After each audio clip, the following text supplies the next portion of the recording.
Hi guys, welcome to the channel. In today's video, I'm going to be talking to you about how to write a reflective practice. As healthcare professionals, either as a student nurse or as a registered professional, it's always important to reflect on incidents, both good and bad. So in this video, I'll be talking to you all about reflective practice and how we can write very good reflective practice. In case it's your first time of seeing my face, my name is Shola and I'm a registered mental health nurse working in the UK National Health Service.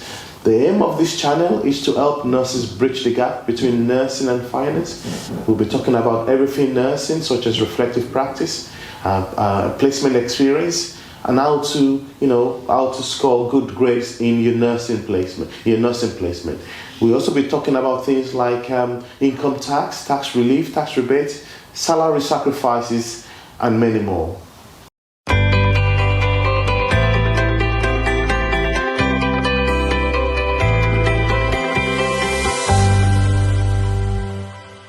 So reflective practice allows us to make sense of a situation and look at how those situations have affected us. It also allows us to look at how we can make things better. We can explore the good, we can explore the bad. The NMC, the Nursing and Midwifery Council, puts a lot of emphasis on reflection. And as nurses, we have to continuously develop ourselves, and we have to continuously improve ourselves. One of the things that you'll be told to do in your 3-year nursing degree is to write a reflective statement. And when you're writing a reflective statement, the common reflective model that is used is the Gibbs reflective model. And the Gibbs reflective models look at reflection in 6 ways. It asks you to describe the experience. So you talk about what has happened. You also need to talk about the feelings. How did the experience make you feel? You need to analyze the situation. This is what happened. This is what I did well.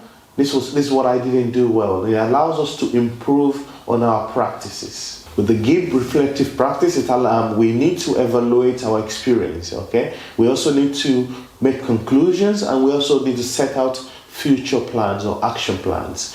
So when you go to university and you're given an assignment, a lot of people, when they're told to write a reflection, they're very busy looking or trying to pick out an experience within their placement or within their work experience. But with reflection, I always tend to start with the end in mind.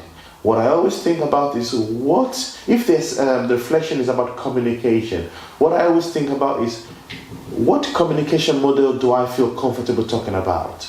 For example, I might be looking at the Johari window, which is a communication model that nurses use.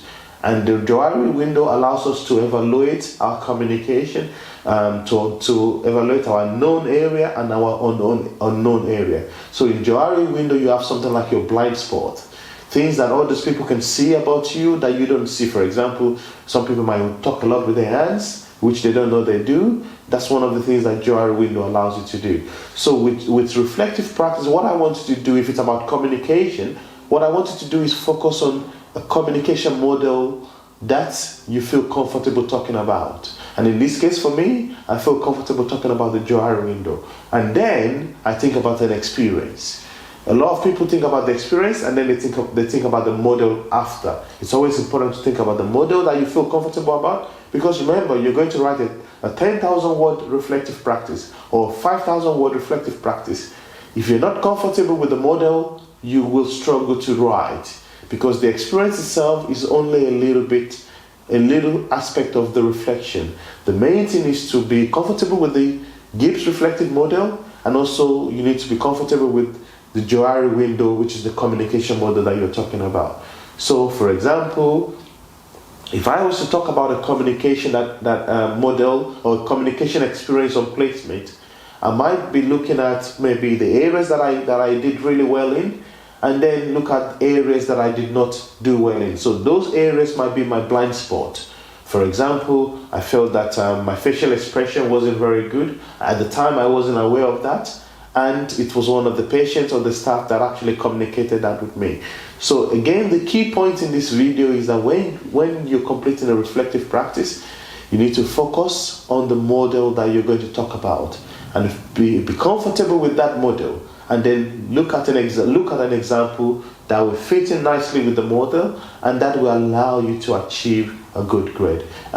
Thanks a lot for watching. In case you get any value from this video, please don't forget to like, share, and subscribe to this channel.